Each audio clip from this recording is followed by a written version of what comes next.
Alors je reviens sur le problème du leader et du masculin et du féminin. Comme je pensais, et j'ai été vérifié, la façon de marquer le féminin en anglais, la façon locale de marquer le féminin en anglais, c'est de mettre female ou woman avant le mot. Donc worker, woman worker ou female worker. Player, woman player, female player. Ce mot femelle, d'ailleurs, qui nous choque un petit peu. Les Anglais emploient ce mot-là, et nous, évidemment, femelle, ça a un sens un peu animal. Mais on aboutit à la conclusion que la forme en man était la forme de départ, et on le trouve dans plowman, le laboureur, on le trouve dans clergyman, on le trouve dans policeman, dans caméraman, mais que essentiellement c'est la forme française qui l'a emporté, et qui est une forme en ER placée à la fin du verbe, comme worker, player, etc.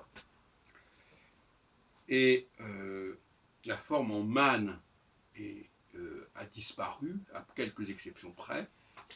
En revanche, la forme female ou woman est utilisée pour indiquer qu'il s'agit d'une femme et non pas d'un homme. Ce qui montre bien que quand on dit que l'anglais a un rapport neutre au mot, c'est pas tout à fait exact, puisque dans bien des cas,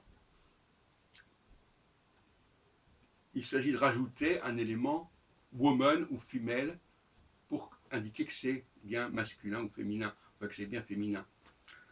Et donc on ne reste pas totalement, comme on pourrait le croire, dans le sens d'un mot neutre. En réalité, le contexte va devoir préciser chaque fois si l'on a affaire à un élément masculin en général, qui serait masculin et féminin, ou un élément proprement féminin, et à ce moment-là, il faut préciser en mettant woman ou female, c'est un peu lourd. En français, on a résolu le problème autrement, puisque par exemple le joueur devient la joueuse, hein, ce qui est quand même beaucoup plus simple que de dire le joueur femme, évident. Et donc dans ce cas-là, leader,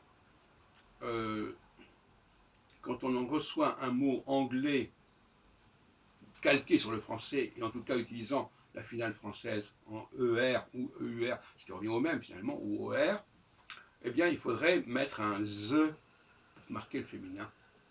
La joueuse, etc., etc. Donc la leaduse.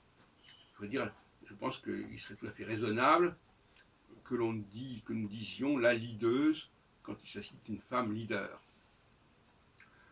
Ce qui permettrait d'ailleurs de raffirmer que le mot leader, malgré les apparences, est un mot qui est né du français, qui est le mot meneur en fait, donc littéralement, le meneur, puisque lead ça veut dire mener, le meneur, et qui est devenu le leader.